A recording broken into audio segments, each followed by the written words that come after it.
The alarm clock rings 6 a.m. I Got You, Babe by Sonny and Cher plays on the radio. You wake up in a quilted blanket in a small town of Punxsutawney. You speak to the woman at the front desk. You head out for a walk and you meet an old acquaintance from high school. You report the news. Your name is James Franklin, and it is Groundhog's Day. What's up, everybody, and welcome into the All Nittany Lion podcast here on PHLY. Tyler Zulli and Fran Duffy. We're brought to you by our friends over at Branded Bills. Use the promo code BBPHLY for 15% off of your first purchase. And I hesitate to even figure out where to begin, but you know where we need to begin on today's show is that James Franklin and the Penn State Nittany Lions come up short once again against a top 10 ranked opponent. This time in the whiteout, a 30-24 double overtime loss to the Oregon Ducks. An interception by Drew Allar seals the deal after Oregon scores in double OT. And we'll break it all down over the next hour. But Fran, I find myself in Sixers level apathy as a Penn State alum with this team at this point. I have no feel. I have no, I'm not even sad anymore. I just expect these scheduled losses to happen. And I was hoping for different, but here we are on a Tuesday afternoon, and Penn State and James Franklin have lost another game against the top 10 opponent. Yeah, it's a very difficult position to sit with because you know that 90%, 95% of college program fan bases would love to be in Penn State's position on a year-to-year basis. But, I mean, the numbers speak for themselves. This is a hill that they've been unable to climb consistently, and until they do prove it, it's going to be the topic of conversation. They could beat UCLA 50-0 on Saturday. It's not going to move the needle for a lot of analysts. Yeah, it's not going to move the needle, right? So it's going to be one of those things where, all right, when's the next one of these games? It's Ohio State. Like, okay, until then we'll check back in for a lot of people around the country. Well, it's another chapter in the novel that continues to get written, and it's kind of like second verse, same as the first, where we showed the stats last week. You know what Penn State does well. They win their non-conference games. They beat the bad Big Ten teams. They beat the good Big Ten teams, but they don't beat great teams. They don't beat top 10 teams. And the number continues to grow, and the novel continues to get larger and larger. And unfortunately, as you brought up, that narrative, it won't go away. Let's take a look for just a second at James Franklin's updated numbers against Big Ten opponents, against top 10 opponents, against top 10 Big Ten opponents. He is now 4-21, Fran, in his time at Penn State against top 10 ranked opponents. That is a 16% winning percentage. That second list there is a minimum qualifier of 25 games. It is the third worst winning percentage versus top 10 opponents ever by any coach. Now, you could say, hey, the coach got to 25 appearances against top 10 opponents. That's a good thing. But it's the third worst winning percentage ever amongst qualified coaches with 25 or more games played. He is now 3-12 against top 10 teams, while also himself and his Nittany Lions inside the top 25. They are 1-18 against top 10 Big Ten opponents, which is just a 5.2% winning percentage. And Penn State, with James Franklin and Drew Allar in this era of Penn State football, has just one win against the top 10 team. That win came against the Boise State Broncos in last year's playoff game. I shudder to think of a scenario where Penn State does not have James Franklin, because I think it's worse. And I think we know the objective good that James Franklin has provided Penn State. And that's why I'm not here today calling for anybody's job, because I think, as you brought up, there are a large number of college football programs that would love to be in Penn State's position and would love to have James Franklin as their head coach. But the mounting conversation continues. And outside of that win against Boise State, outside of their win against Ohio State back in 2016, James Franklin and Penn State have not had success against top 10 opponents. You know, and it's just, again, it's one of those things when you get into stats like this. And I know one of the numbers that you pointed to was like, it was the third worst all time, and it was the minimum of 25 games. There was a sample that was provided. You said it was by, I believe, by ESPN. And I think when you're looking at stats like this, themes like this, you get into the small sample size thing. And we talked last week about when you look at a lot of these matchups, sometimes it's a blowout. Sometimes they lose by one possession in heartbreak fashion. Sometimes they lose in overtime or double overtime, like what we saw this past week, right? And you get into these like what if moments. what if that fumble doesn't count? What if the replay shows like, oh, a blade of grass hit the guy's knee, hit the ball carrier's knee, and all of a sudden, okay, that's a huge swing in the game, right? You have costly penalties. You have, incompletion. You have the interception in overtime by Drew Allar, right? So you have these what if moments where you look back as a coaching staff, as a team, and you say like, all right, like how do we get out of this? I do think that there can be something to the effect of, you know what, like our team our program, we're a little tight when we get into these moments, and everybody kind of feels it and everybody knows it, and there's no way to kind of pop that bubble until you reach the mountaintop, until you just go and you do the thing, right? And I think when you're looking at this scenario, you mentioned the Sixers, right? I think back to the end of the Andy Reid era here in Philadelphia with the Eagles. You think back to, honestly, like what you're hoping is not the case here in Philadelphia with this Phillies team, right? Where you get so close so often. Josh Allen and the Bills, Lamar Jackson and the Ravens, sure. right? Until you get up to that point and you finally accomplish that ultimate goal, it's going to be in the back of everybody's mind. And you have to get to that point where it's okay. Like, when is enough enough? It doesn't mean that James Franklin is a terrible coach. It doesn't mean that Drew Allar is a terrible quarterback.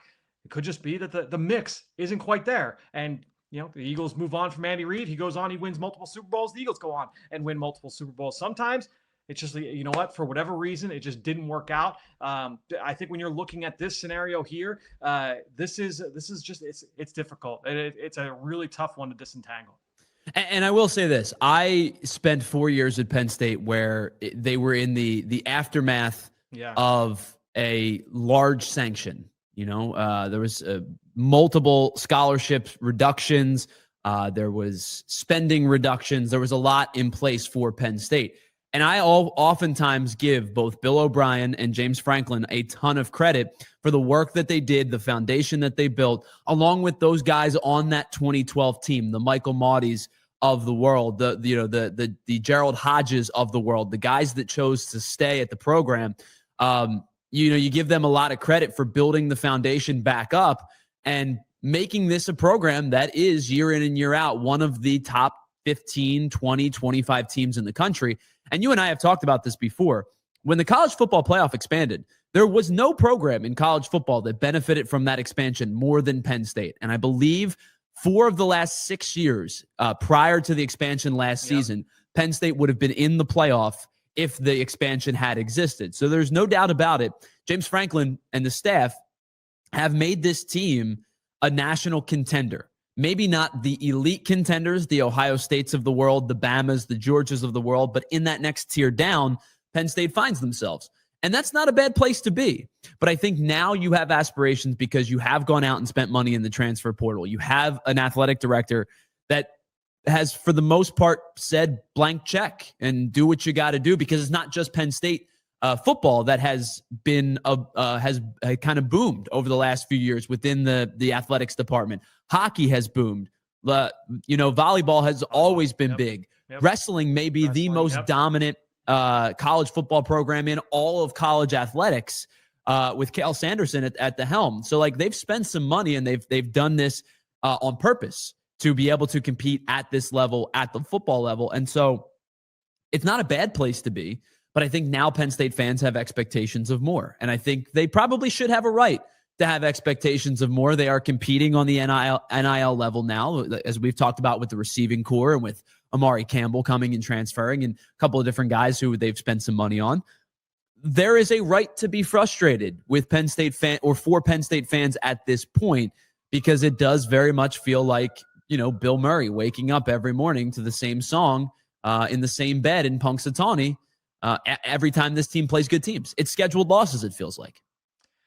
Yeah, and again, it's going to be the topic until it's not. And so if you are James Franklin, if you are Drew Allar, if you are Drew Shelton, if you are Amari Campbell, Sakeet Wheatley, AJ Harris, whoever it is, literally the only thing to get over this hump is to go out and you got to handle business the next time that opportunity is presented to you as a team. And so we'll see what they look like the next time they get that opportunity, they get that chance later this fall. So the next time, obviously, will be Ohio State later in the season. We'll see how that plays out. Later in the show, I want to talk to you about scheme fit, because I want to talk to you about this ever revolving conversation about Drew Allar and Andy Kotelnicki and the what works and what doesn't within the scheme itself. And we'll kind of nerd out and deep dive that. But just on the surface right now, to look at this game against Oregon, I thought the offense numerically was efficient enough, in terms of yards per play, yards per throw, those types of things.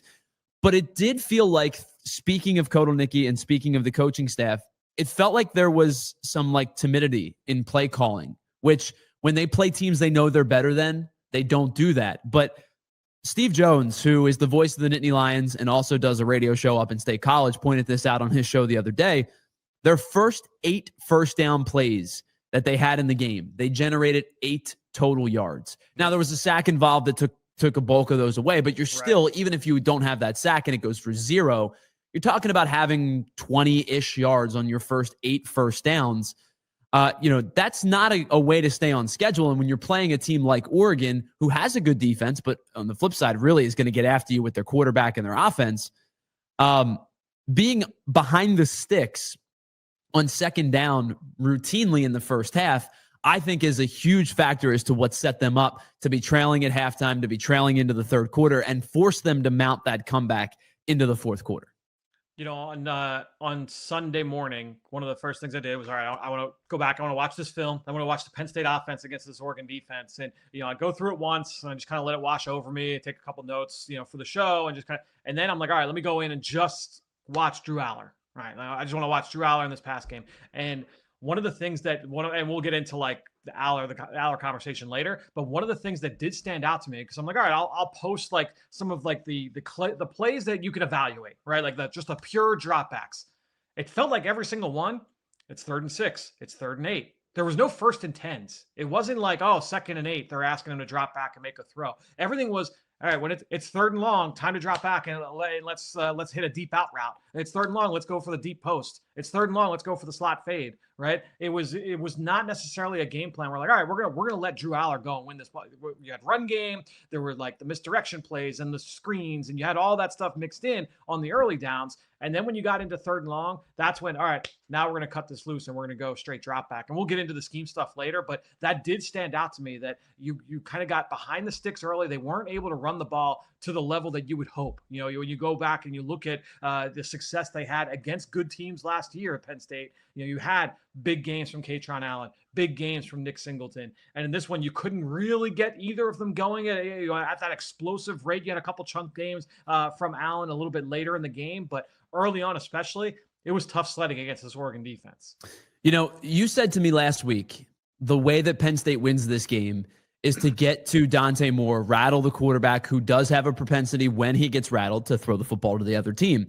And although Oregon, and I apologize, it was 3-3 at halftime. They missed that field goal, right at halftime. Although it was a low-scoring game, Oregon wasn't getting a ton offensively. You look at the numbers, and Dante Moore ends up going 29 of 39, just under 250 yards, 3 TDs. He protects the football. And it felt to me like Dan Lanning had his guys ready for the moment. He brought up, in fact, in his press conference and said, Beaver Stadium, especially in a whiteout, sometimes you might get 7 points. He was referring to talking about the spread. He said, you might get 7 points out of that. And he kind of followed up and said, we didn't feel it tonight. We didn't feel, and not to say that the crowd wasn't lively, not to say that the whiteout wasn't active, but I think he had his guys ready to compete. And they did what they were supposed to do, which is basically stave off the first couple of waves of, oh my gosh, this is a huge moment. This is a huge stadium and it's raucous and it's loud and it's difficult to hear. They staved off those first couple of waves, went into halftime 3-3, took the 10-3 lead into the fourth, and were able to kind of control and dictate the tempo from there. So I think, to me, Dan Lanning did exactly what he needed to do to get his guys ready to play. And he felt like they were on their toes most of the game. Yeah, I mean, honestly, it was the way that you described, the timidity, I believe was the word you used, in terms of the Penn State offense. That's the way, if you are a road team going into a whiteout at night against Penn State, you almost, going conservative is the way to go early on in the game, because you don't want things to spiral. You don't want negative plays to happen. It's a sack fumble or it's an early interception, or your freshman corner gives up a big play touchdown, and now the crowd is raucous. really, I mean, and there was said, Todd Blackledge, I know, brought it up a couple times on the broadcast as we're watching Saturday night. It's like the crowd didn't have that energy because Penn State didn't, the team didn't give them the reason to have that energy, right? Like, you have to make those big plays. And look, it was a back and forth game. It was a defensive battle. You mentioned, it's 3-3 at half. Like, the defense, I liked what I saw from the defense. And while Dante Moore was really efficient on the night, and he certainly made some big throws, I thought the tackling and the physicality and a lot of the things that you wanted to see from this Penn State defense showed up. I thought that denied Dennis Sutton, he didn't have the punch out we saw in the opening drive against Nevada. He didn't have the sack fumble or the huge hit on the quarterback to force an interception like you saw against FIU. But I thought he was present throughout the course of the night. He was in Dante Moore's face. He was able to make plays in the run game as well. I thought that denied Dennis Sutton showed up in this game. Defensively, I thought they brought the lunch pail to work and they were able to take care of business. Offensively, they just could not get enough going to keep that crowd, keep that energy level up in the first half. Yeah, and I'm thinking about those two first drives for Oregon that resulted in a punt and a turnover on downs.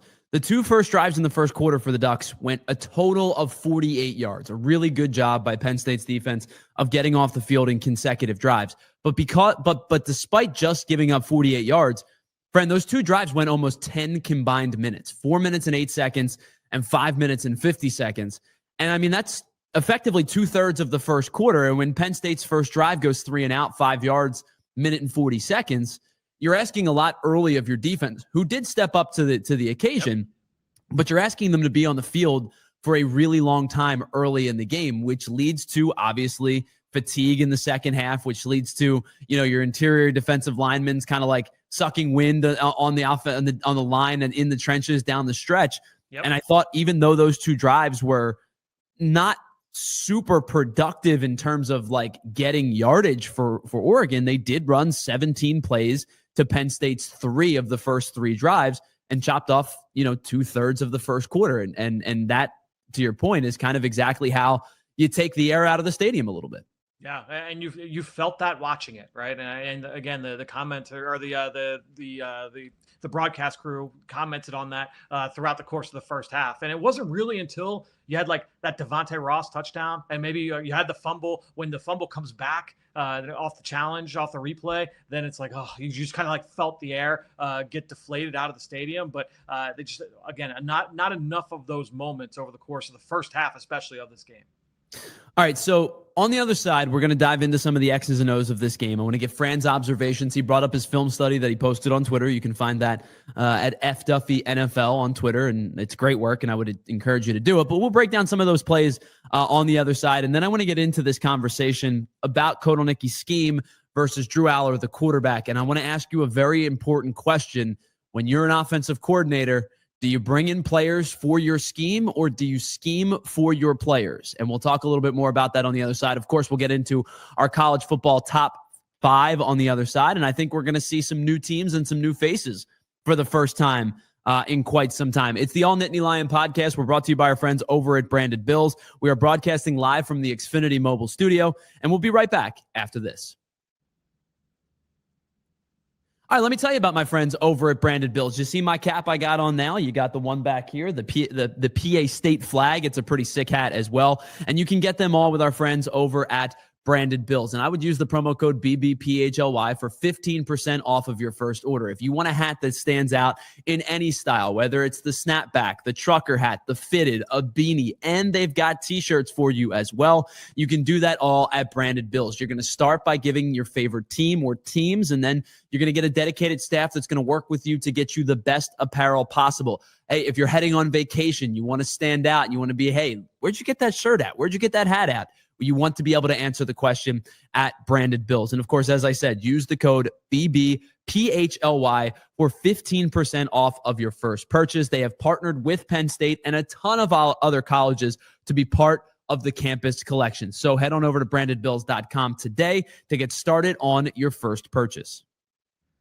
We'll now hear from our friends at TrueMark Financial, because if your home needs a little TLC, or if you're dreaming of that next big vacation, maybe even to see one of our Philly teams play out on the road, then listen up. TrueMark Financial's HELOC Select just got even better. Rates just dropped, making it more affordable to put your home's equity to work. Need a new kitchen? If you got big repairs coming around the house, maybe knock out some of your debt. Well, with the HELOC Select, you can access your cash all at once or just when you need it. Total flexibility, just like a good game plan. Make it happen today. Visit one of TrueMark's 24 branches or head to TrueMark.com/PHLY and get in the game today. Federally insured by NCUA, Equal Opportunity Lender, NMLS 404938. All right, welcome back to the All Nittany Lion podcast here on PHLY, broadcasting live from the Xfinity Mobile Studios. That's Fran Duffy. I'm Tyler Zulli. And Penn State drops their first game of the season and another Big Ten test, another top 10 test against the Oregon Ducks. We'll talk more about the UCLA game in just a little bit. I think probably, as you mentioned, the winds are out of the sails a little bit for that game. Like, the expectation kind of goes back to this is a team that's already fired their head coach, and you should beat this team pretty handedly. We'll talk more about that in just a little bit. But I do want to get to some of your observations from the game. You mentioned the Drew Allar dropbacks and kind of being set behind the sticks on third down. And I was just looking through some of your breakdowns, and man, it's like you were right. 3rd and 16, 3rd and 8, 3rd and 7, 3rd and 8. And the best one of in terms of yardage to go was 3rd and 4, which I guess is 3rd and medium compared to 3rd and long. Yep. But it's not a surefire thing, especially if you're backed up within your own territory, or if you're trying to make sure you're not going to turn the ball over in the opposition's territory, like in this case, this 3rd and 4 was. So, we'll go through kind of some of these plays. There were a couple where I thought Drew Allar missed some throws. There were a couple where, as you pointed out, route trees just seem to not really develop in time or on cue. What stood out to you in terms of that disconnect between the quarterback and the wide receivers? Was it more of a quarterback thing, or was it a wide receiver thing, or maybe a little bit of both? In my opinion, it is more of a wide receiver thing with Hudson. I think that there were a number of these dropbacks, especially in the first half, where it's 3rd and 8, and he wants Hudson on a deep out route. And he's got Trevor Pena working like a deep ball route over the middle of the field, like a deep curl route in between the hash marks. But his first read, you can see him dropping back, down the hash mark, and he's looking opposite side of the field to a deep out route from Hudson. And I mentioned this after that Nevada game, week 1, where I'm like, all right, this is our first look at these guys, in the blue and white. Let's see what they look like.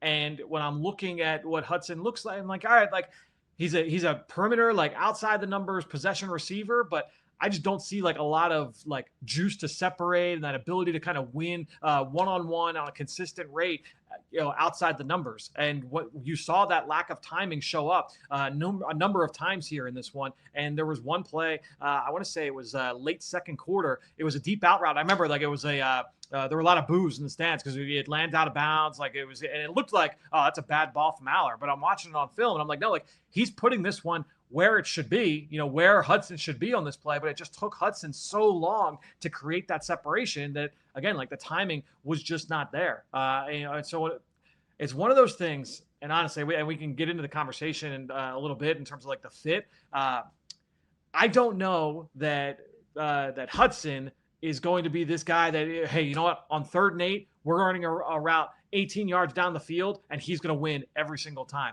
I do think, like, hey, if you get into 3rd and 8, and he's running like an 8-yard curl route, and now it's maybe he's got to win a little bit of a shorter depth, then maybe there's something there. But trying to wait those routes out showed up numerous times on film in this game, especially in the first half.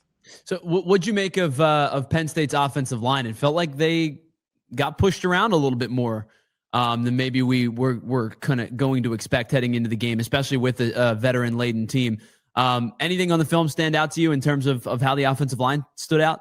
Yeah, I mean, it's a good Oregon front, but this was something, Tyler, we talked about this after the FIU game, was that I was honestly a little bit underwhelmed the first couple of games with this Penn State offensive line in general. I think Drew Shelton is solid and has been solid over the course of this season. I think Ioane, the left guard, number 71, was maybe the best player on the field on Saturday night in terms of that Penn State offense. I thought that he had a good showing, but I think when you go like center, right guard, right tackle, I think that's not not necessarily like a strength of this offense right now. And so, it wasn't that it was a sieve. It wasn't like, oh man, like it's going to keep them from winning these games, but it certainly wasn't a strength either. And while Allar like can make plays with his legs, that's not going to be a strength. Sure. Of his, right? And so, his ability to create, it's not something where I'm looking, all right, he's going to put, after that first read, if he's pushed off his spot, like that's where his accuracy typically falls off. He was able to hit Singleton on that one scramble drill rolling to his left. But even then, like that was a nice catch by Singleton and a little bit of an off-target throw. I think that when you look at Allar, he's not like the most precise, like quick game point and shoot thrower. Like that, to me, like that's not Drew Allar, in a nutshell, and a perfect ideal version of him. I think that with Drew Allar, it is more Jared Goff, Jordan Love, your big, sturdy pocket passer, big game hunter, deep digs, deep outs. A lot of these stuff the routes that I'm talking about with Hudson that, he's kind of waiting on those to kind of develop. I wish we saw more of that. Maybe just, I don't know if Hudson is that guy that you want to be the primary read in those situations. Maybe now they start to focus more on Ross, or maybe they try and develop a little bit more for Pena down the field, to be that guy on some of those deep out routes. We saw that early on in the season, but until then, like, I don't know that he's going to be like an 80% completion percentage guy, in this offense. And maybe that's what, if Sean Clifford is this quarterback, I think the offense maybe looks a little bit different, in terms of the way that it executes. But they are trying to lean into what Drew Allar's strengths are. We're seeing more of the downfield concepts in this, this season, this version of the offense compared to 2024. But to me, it's just, again, there is a little bit of a disconnect here, and there's gonna be some bumpy roads up until we get to that point where it's the fully realized version of the pass game. Well, and so you texted me the other day, and you brought up the name Jared Goff, and I kind of like perked up a little bit because I was like, well, Jared Goff's a former number 1 overall pick, and so I asked you kind of point blank, does that mean Drew Allar in your mind is still a first-round pick? Obviously, I don't want to say a number 1 overall pick because I think the game has changed and the dynamics of the quarterback position have changed since Jared Goff was selected number 1 in 2016. But does that to you still dictate that Drew Allar is a first-round selection in next year's NFL draft? Yeah, he absolutely can be. And that's what I think. We are very much, especially now in today's, this is a whole different discussion, but it's a week-to-week thing where it's like, oh, this guy's got it, or this guy doesn't, or this guy's going to be a first-round pick, or this. I think there's a lot of season left, and we'll let that kind of play out. But there is a world where Drew Allar goes that high. There is I don't know about number 1, but there is a world where Drew Allar goes in the top 10, in the top 15. Like, especially, depending on how this quarterback picture plays out the rest of the year. Yeah, like I think when you get into like supply demand kind of situation, I just think that when you look at what his overall skill set is, yeah, you have to have an understanding of like this is what he can be in the NFL. He is going to be a big sturdy pocket passer. He's not going to be like running around and creating and being that kind of a scrambler in the NFL. There's a world where those guys go on and have NFL success.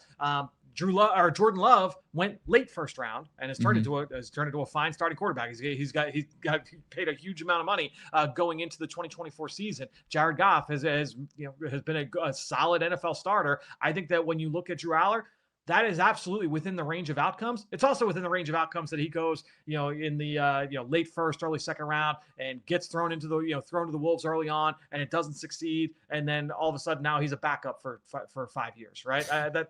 That's within the range of outcomes as well. But I'm fascinated to see it play out here for Drew Allar. Let this feeling out period continue with the pass game and see if there's a better version of it on the back end. I do think no matter where he goes in the draft, whether it is in the top 15, top 20, or late first, early second round, it would be a detriment to his development as a quarterback to be kind of thrown to the wolves for a team, like especially a bad team, one that maybe doesn't have a strong offensive line, one that doesn't have strong skill position players. I think, and I'm a big believer in, especially in the first round, if you're drafted in the top 10 or 12 picks, there should be a pathway for you to start pretty quickly. Even if I don't believe in like you as a franchise changing quarterback, I do think there's a pathway for you to start fairly quickly. Like I use the example of JJ McCarthy. I'm not a big JJ McCarthy fan. I wasn't a big JJ McCarthy fan coming out of Michigan, but the reality is all the guy did was win everywhere he goes. And the Vikings drafted him, what, 11th, 12th overall, whatever it was. Right.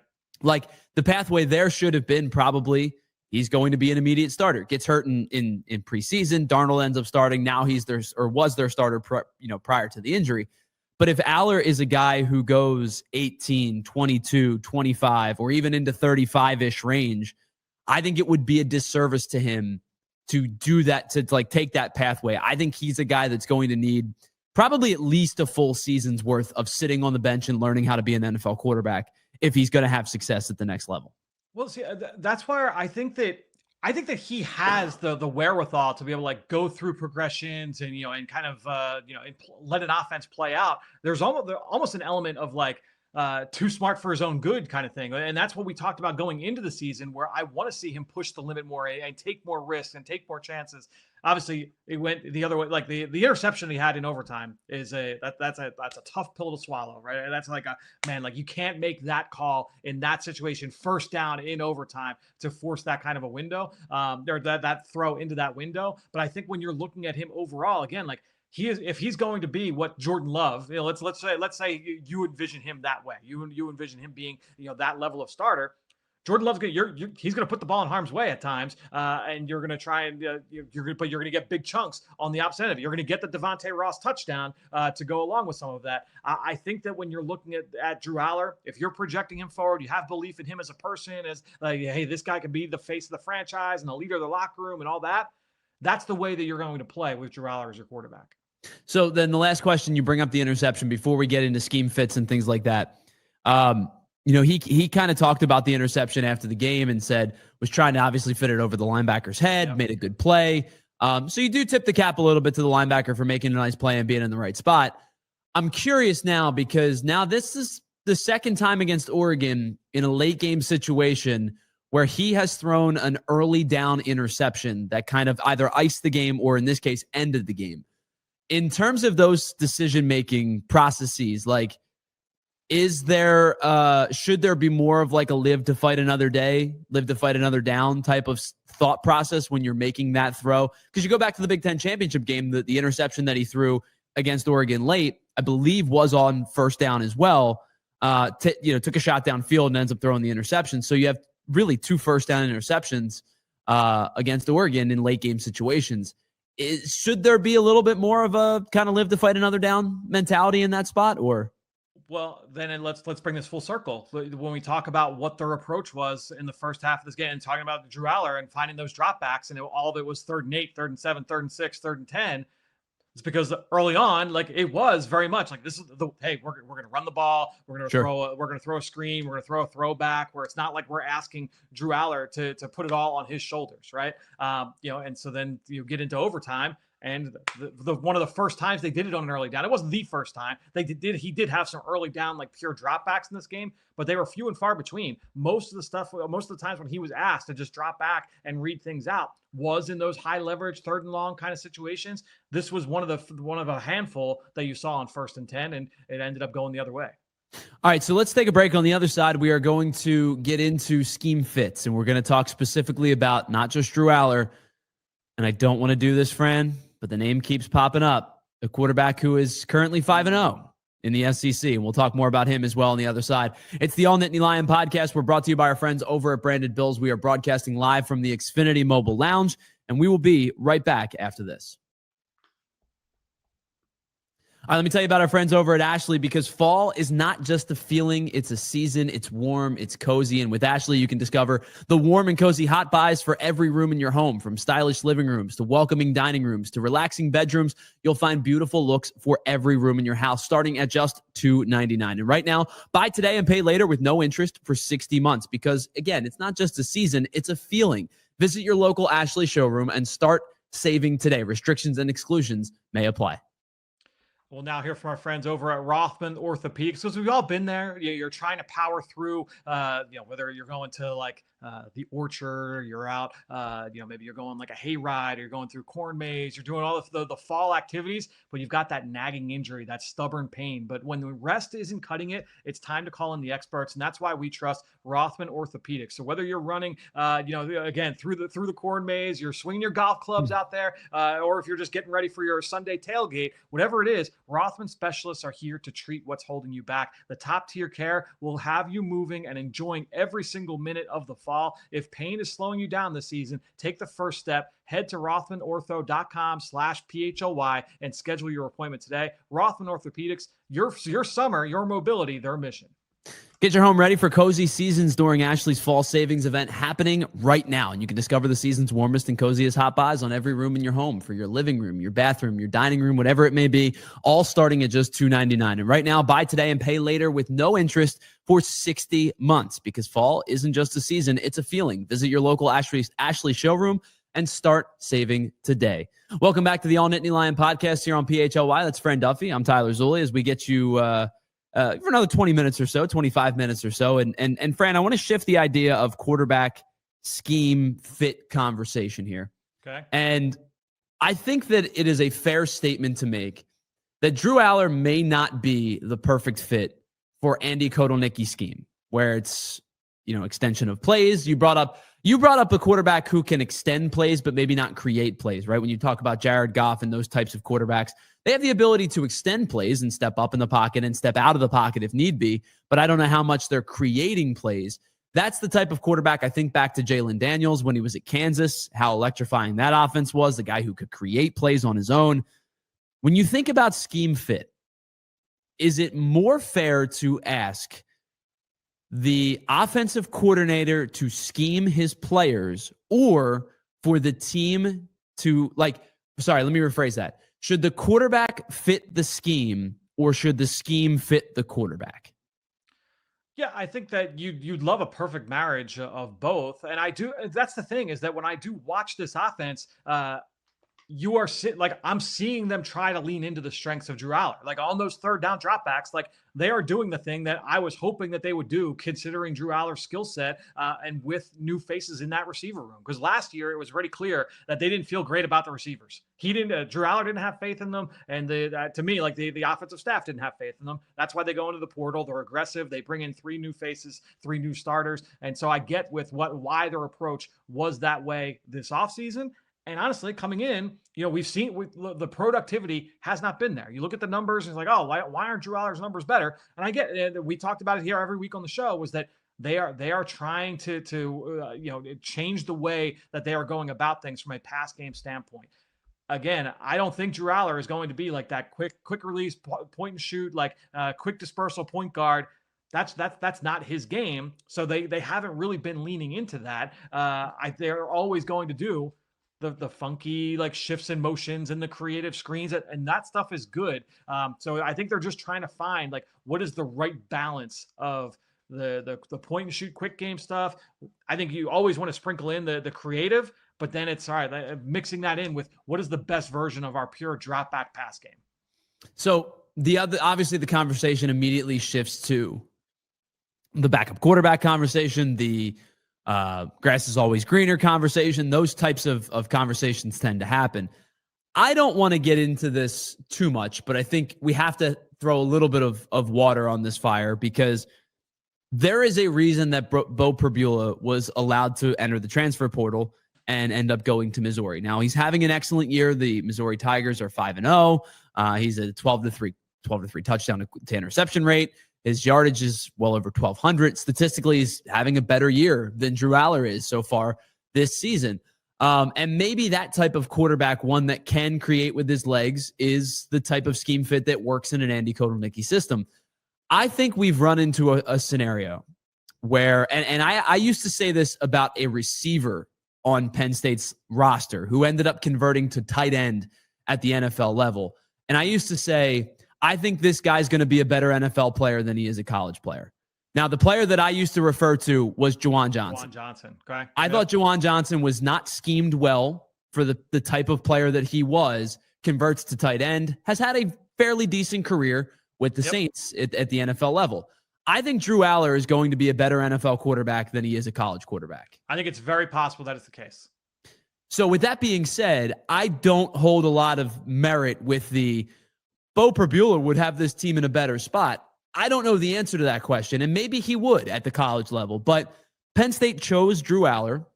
They stuck with Drew Allar, and there's a reason that he is still the quarterback because of I think the upside is greater. And even if it, as you talked about, maybe he's not the rocket for an arm or 80% completion percentage type of quarterback, I think the floor and ceiling discrepancy they felt was going to be in a good spot. I think we've run into a situation where, Pribula has played really, really well. And also, too, to remember, he was not utilized at the quarterback position when he was here. He stepped in nicely when Allar went down last year in the game against Wisconsin and played well. But when Pribula was utilized at Penn State, you knew a run was coming. You knew it was when they had both quarterbacks on the field, it was like, well, Pribula's running a draw. Pribula's running some kind of, quarterback offset type of play. I give the guy a lot of credit for playing really, really well at Missouri. I think he's played, he's a good college quarterback. But I do think there's a reason Penn State stuck with Drew Allar and stayed the course, even if the numbers tell you otherwise. I think you get into like the human element of it, and which is a huge part of the sport and in all sports that maybe like gets kind of swept under the rug when like everyone on the outside, whether it's fans, media, everybody. It's the idea, and when you hear James Franklin talk about Drew Allar, I was reading a piece, I think it was Pete Thamel from ESPN had a deep dive. He spent a lot of time there in Happy Valley over the summer. And when you read coaches talk about Drew Allar and like his love for the program and his like desire to make leave a huge lasting legacy at Penn State, like, when you have a guy with his ability and that has that there's that dynamic that exists between his teammates, his coaches, like, yeah, you're going to ride with that guy, and so with Bo Pribula, when the timing of the transfer portal and all that stuff, like that becomes another conversation as well. It was the end of the regular season. He wanted to make the move. He didn't really have the time midstream to try and say like, hey, like this is how we want to try and make this work. The timing of it's just unfortunate, and so he leaves right before the start of the college football playoff, which put them, by the way, in a tough position as well. Sure. Penn State going into the postseason. So, it's to me like it's one of those like hindsight things that for some people, but I think like Penn State, there was no decision to be made there. Like to me, like James Franklin's not picking Pribula over Allar in that moment, especially for a team that's getting ready to go on a playoff run. That wasn't going to happen. You're right, because it forced Ethan Grunkemeyer to be the backup quarterback, and not to say that Grunkemeyer is going to be a bad quarterback. I like what I've seen from him so far, but the timing of the portal, like if Pribula waits and he goes on this playoff run with Penn State that ends up lasting, five total weeks, 3 weeks of football, the starting jobs are going to be gone, and promises are made and scholarships are offered that may not be available. And Missouri ends up being a good fit for him. They're 5-0. They're playing really good football.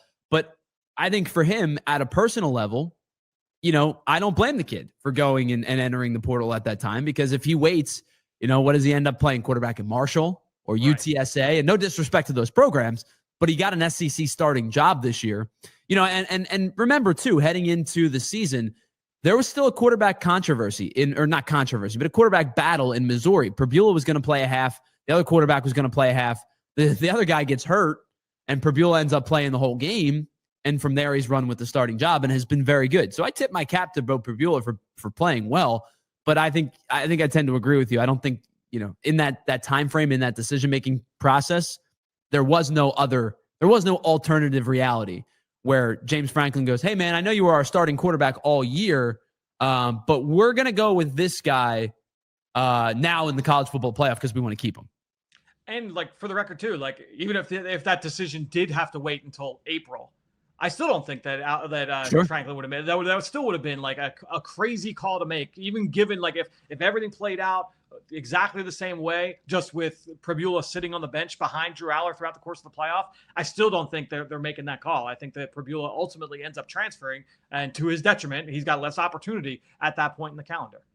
So let's kind of shift away from the quarterbacks, but stay with the scheme fit conversation. And I just kind of have a point blank question for you, and I think it's becoming more obvious as the weeks go on. Was Tyler Warren really this important to the scheme? Yeah, I mean, look, the guy was a top 15 pick and it was a Yeah. great player, right? So I think that, if you lose a player of that caliber, it's going to impact you, and if you don't have the reinforcements behind that to fill in the blanks, you're going to feel that the next season. We see that all around college football every single year, where teams struggle to replace an X factor type of player. Luke Reynolds, I think, has a bright future. I'm excited for what he's going to bring. He's still a true sophomore, right? And so, there was a play in the high red zone late in the game where he's got to run a deep over route that's going to open up Nick Singleton down the scheme. It's a play that we've seen time and time again work, not just at the college level, but in the NFL. Good design, and honestly, guys open, the running backs open 90% of the time for a big play, for an explosive play. But Reynolds' route wasn't great on the play. He got jammed up a little bit early and held it too vertical, too long. So the safety that was in the middle of the field, he was able to guard both Singleton and Reynolds on the play. And Allar had to settle for the check down. It was a good check down. It was the right move in that spot. I think he ended up dumping it off to Katron Allen in the flat. So it's like those kind of things where it's like, all right, like even if Reynolds isn't making the plays, after the catch that Tyler Warren was playing, like that was a senior tight end who had played a lot of football and had been around the program. And so like those little details you're going to get with an upperclassman that you don't get with a younger player. And you hope that he learns from it. And then you kind of move on from there. So I think that ultimately, you're missing Tyler Warren. That was one of the first things we talked about in the first episode we did back in the summer. All right, so let's pause. On the other side, we're going to get into our top 5 power rankings with some new teams that may be featured. And we'll briefly dive into this UCLA game coming up. And it almost feels kind of like an afterthought, and obviously there's a football game that's going to get played and you have to regroup and rebound and play another team in a week. And you've got to go cross country to do it. Don't sleep. But it feels like an afterthought after a lot of sad Penn State fans still in the area. Yeah. It's the PHLY All Nittany Lion podcast. We're broadcasting live from the Xfinity Lounge. We have about 15 minutes left with you, and we will be right back after this. All right, listen, if you're thinking about getting out and grilling, the weather's starting to cool down. You're starting to get into that season where, it's not 1,000,000 degrees and the bugs aren't flying all around you while you're outside grilling on a Saturday afternoon where you got college football on. You know where you've got to go to get the best handcrafted steaks for delicious fall favorites. It's Omaha Steaks. They deliver the world's best steak experience that you can enjoy a USDA certified tender steak or juicy burgers, or how about your favorite comfort and convenient comfort meal? Plus, you get tailgating favorites. If you're hitting the road for the next Penn State game or for a pro football game, you can get chicken wings, smash burgers, deli-style franks, and of course, at omahasteaks.com, you can get the Red Hot Sale event. You can get 50% off site-wide. And plus, for our listeners, you get an exclusive extra $35 off when you use the promo code EAGLES at checkout. Once again, Eagles, EAGLES. I don't need to tell you how to spell Eagles. You know it. You're in the Philly area. It's the first thing you learn how to spell. But with our friends over at Omaha Steaks, you are going to get unrivaled quality and variety, and every bite is backed by their 100% guarantee. They're a family-owned company with over 100 years of expertise in the meat industry, and they offer you incredible options like steak, but also mouthwatering chicken, burgers, pork, seafood, and of course, delectable desserts. Once again, use that promo code EAGLES, EAGLES, for an extra $35 off when you go site-wide at omahasteaks.com. And now hear from our friends over at Righteous Felon Craft Jerky, because listen up, there's a new name in town shaking up the snack game, and that's our friends over with Righteous Felon. These guys have been running a flavor racket for over a decade. They are slinging bold, rebellious, small batch meat snacks made with real ingredients and zero shortcuts. And today, we're talking about their meat sticks. They've got 4 flavor-packed sticks that go way beyond the usual gas station suspects. These are clean label snacks made with real ingredients and zero filler. Each stick packs 8 to 9 grams of protein. That's just 1 gram of added sugar, and they're gluten-free, soy-free, and low sugar. Everything you want and nothing that you don't. Whether you're fueling up for a workout or if you're just dodging those same boring snacks that you have every other weekend, these sticks have your back. And there's, again, 4 different flavors.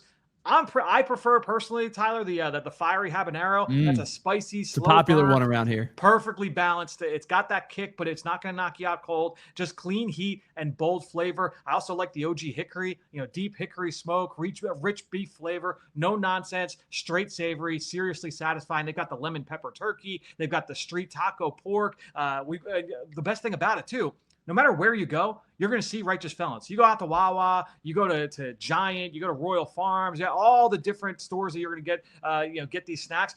Righteous Felon's going to be there. And then you also the thousands of independent stores across the country. I was hearing from somebody out in like the Pacific Northwest that came across Righteous Felon. My family and I, we were out at an orchard recently, just a couple of weeks ago. Go out, huge spread of Righteous Felon by the checkout counter. So no matter where you're at, take advantage of Righteous Felon, everything they've got to offer. Righteous Felon, high protein, bold flavor, no BS. All right, welcome back to the All Nittany Lion podcast here on PHLY. Fran Duffy and Tyler Zulli. And Fran, obviously, we have a lot of people who have been in media for a long time. And if there's nothing that media members like more than getting to cover their teams and their teams succeeding, it's free food. And the Righteous Felon group dropped off a pretty sizable drop off. Yes. Ravenous, like vultures in this place. There's like four meat sticks left in an entire bin that they dropped off. They're gone. Guilty as charged. Me too. Believe me, it's not just. I'm not pointing fingers because I'd have to point one right at myself too. But like they're gone. I mean, it was just absolutely devoured. All right, let's get into our top fives here because I think for the first time in a while, we may have not only new teams, but a pretty significant difference. And Fran, I think I started first last week, so I'm going to let you go first for your top five heading into week 5.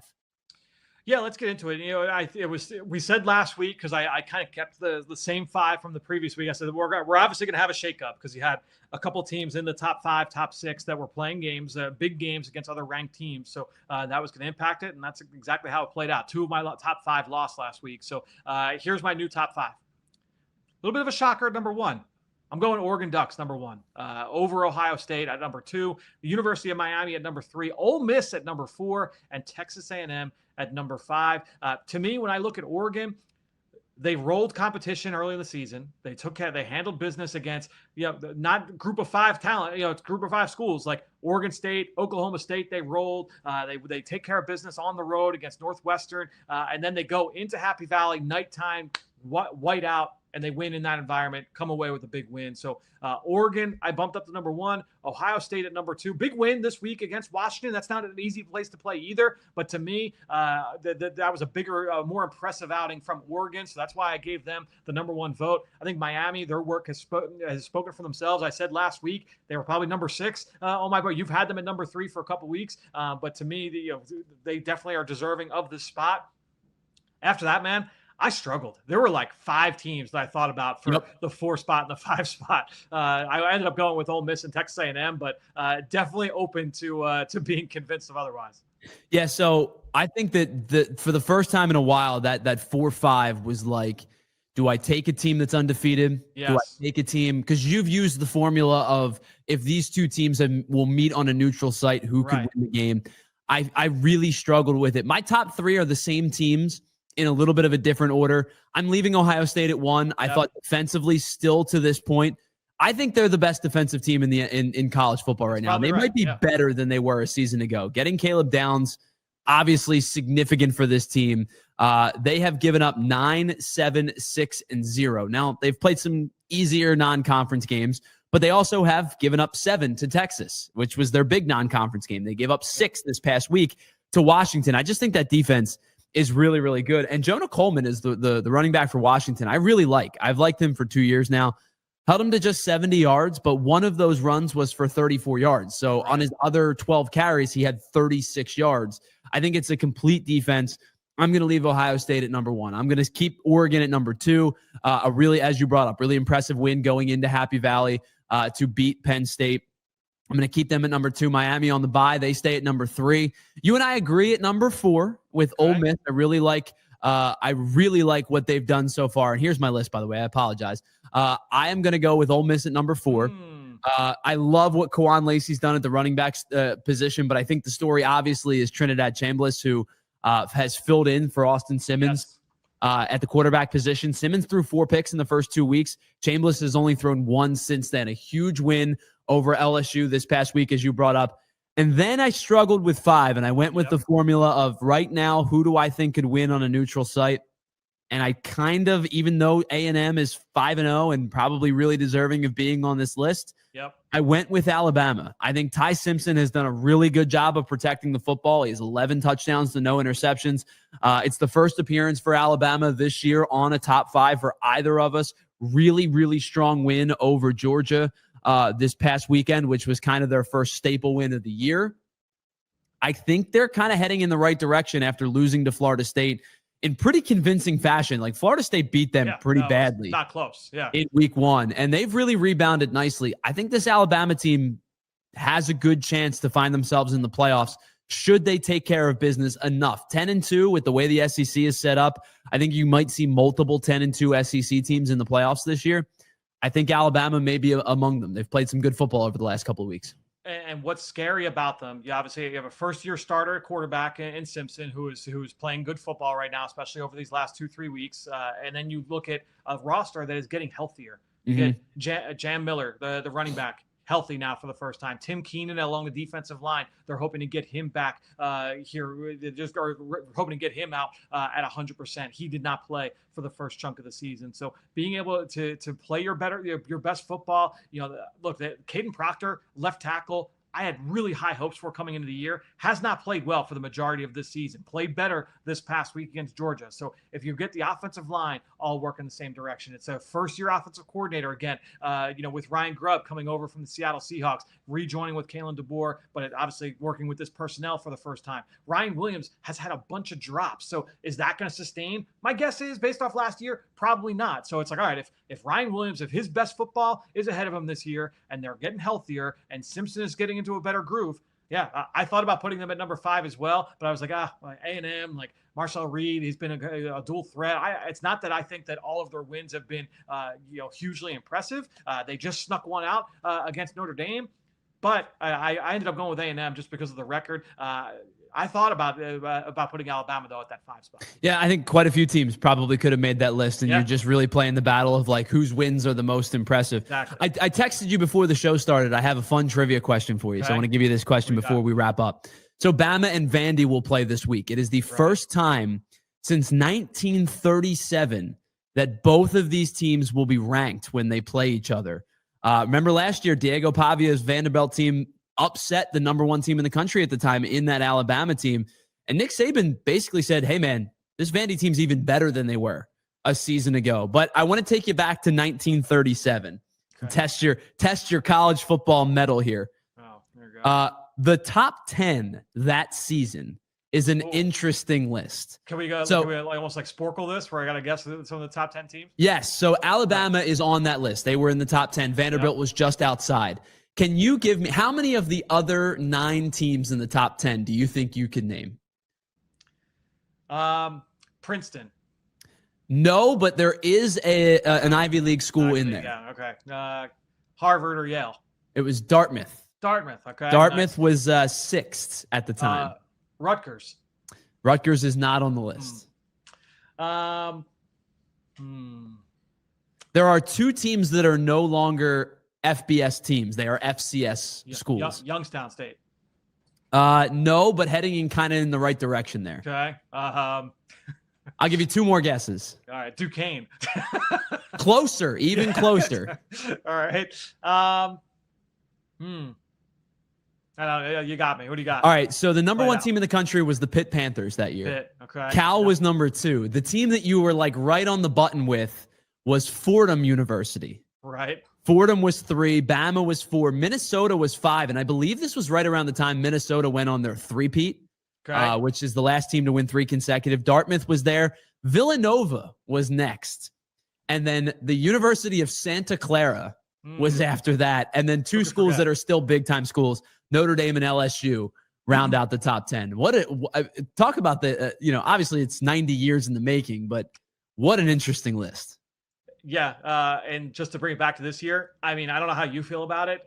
While Vanderbilt's been an awesome story, the fact that they were the ones that upset Alabama last year, I don't think Alabama will be sleeping at all going into this one, especially considering Vanderbilt's early success. I do like Alabama in this one. I do too. I feel like a cover for this one. I think that Alabama is going to look to go in and punch Vanderbilt in the mouth as soon as they possibly can. I agree. I think that's. I would be surprised if it didn't go that way, based off of just what we've seen from Alabama the last couple of weeks, and then certainly what happened last year. Just so we can wrap up really quickly, some of the other some of the other top 25 teams in action. Not a lot of big time matchups in the early slate, but as we said, Vanderbilt, Alabama is 16-10. Other than that, that is actually the only. Oh no, I'm sorry. Miami and Florida State is probably the big one this weekend. Number 3 Miami and number 18 Florida State. Interesting spot for Miami because obviously they've played really, really well. But for Florida State coming up off the loss to UVA, I think Tommy Castellanos is a dog, man. Like he just goes out and competes. Like I think about him. I think about Diego Pavia. I think about the quarterback for Georgia Tech, Haynes King. Like there's just a group of dudes who just go out and compete. I don't know. I don't want to call this kind of like trap-ish game for Miami, but when you get Miami and Florida State, it's always a fight. This is going to be a really intriguing one. Yeah, just because Cristobal is like a Miami guy, like I don't think that he's going to let this one be as big. You know, they're coming off the bye themselves, Miami. I Sure. don't think he's going to let this one slide under the radar. Honestly, the last week was probably the trap game for Florida State. You know, going on the road, you lose to Charlotte or to in Charlottesville to Virginia. The way that they did, you know, on a weeknight, like on a Friday night. So yeah, this is going to be a fun. This is honestly like.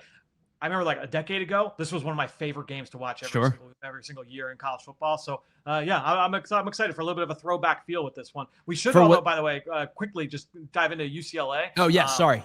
You know, I think that, look, this is a team, obviously, you mentioned they fired Deshaun Foster, their head coach already. So this is a team that is already looking forward to 2026. I'm going to be honest, like going through the depth chart, pretty uninspiring. It's a ton of upperclassmen, guys that were transfers. Like they don't have a ton of young talent that they can really lean on. Nico Iamaleava, the quarterback, obviously a huge name, was a huge recruit at Tennessee. Has the falling out with the Volunteers, ends up at UCLA. Outstanding arm talent. You know, they can make every single throw. Everything kind of runs through him. You know, you're watching this offense. It's like, all right, like Nico, go make a play. He can make every throw, like I mentioned. He's going to make plays with his legs. So you have to account for him by design, like the QB run game, but then also as a scrambler. So that defense is going to be up for a test from that end of it.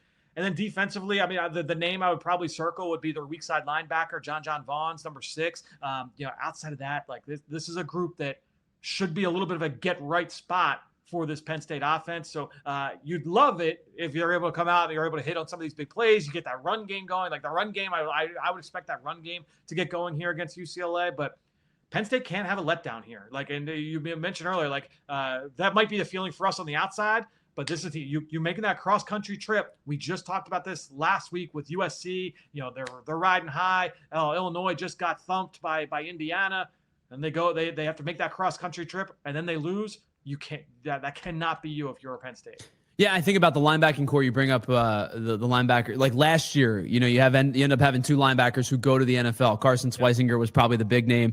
But you have multiple linebackers that end up getting drafted and playing on NFL rosters. It is a depleted roster. I do want to ask you before we kind of wrap this thing up. I look at the rest of their schedule, right? A paid loss to New Mexico. They lose last week at Northwestern 17-14. The remaining schedule: Penn State, at Michigan State, Maryland, at Indiana, Nebraska, at Ohio State, Washington, at USC. Fran, is there a chance this UCLA team might go 0-12? They could go 0-4. That's a tough schedule, especially like now. You never know, any given Saturday type of thing. Of course. When I'm thinking of like Michigan State, like they've been pretty feisty. Maryland, they've got that, that freshman quarterback's playing well, and all of those teams like are going to be like mid-level. Like no one's like going to be sleeping because you need all of those games you can to try and make sure you're bowl eligible. I don't know. I don't like it. I don't like it for UCLA. Yeah, obviously big loss to Utah to begin the year was kind of expected, but the loss to New Mexico in the way that they lost, was probably a big advocate for, Deshaun Foster's firing. But last week, kind of uninspiring against Northwestern, 17-14 loss. And it really they scored 11 points in the second half to make it close, but not a whole lot of inspiring play from this UCLA team. No, this should be a feel-good win for Penn State. But like we said at the top of the show, there will be plenty of people that will say, like, yeah, it doesn't really matter until we get to Ohio State. Sure. Line's 26.5 on this one. Over-under's 50, which tells you that Vegas does not think UCLA is going to score too many points. No. Look, Nico Iamaleava is going to make a lot of plays. They've got a sophomore receiver as well. What is this kid's name? Every UCLA player I talked with this offseason throughout the pre-draft process was like, yeah, this kid, I think it's Kwesi is the first name. He's going to be a future NFL guy. He had a big touchdown on a post route last week against Northwestern. So he would be the guy that you want to make sure you keep an eye on, especially down the field. Yeah, he's their leading receiver, 19 receptions, 225 a score. Averaging about 12 yards of reception. So looks like at least numerically willing to do some dirty work, getting the low and middle, grounds to try to make some plays. But I think we'll probably be regrouping next Tuesday, hopefully talking about a get right game. But as you mentioned, until they prove otherwise, Penn State probably's narrative is going to be they beat bad teams, they beat good teams, they don't beat great teams. But that'll wrap up today's All Nittany Lion podcast. Thanks so much for hanging out with us. Head on over to brandedbills.com. Use the promo code BBPHLY for 15% off of your first purchase. That's Fran Duffy. I'm Tyler Zulli. So until next time, enjoy your week, enjoy your weekend. Another week of college football, another slate of pro football as we get into the fall months and playoff baseball. Also right around the corner. October is going to be a fun time for us here at PHLY, Fran. We'll talk to you next Tuesday. Talk to you next Tuesday right here on the All Nittany Lion podcast. See ya.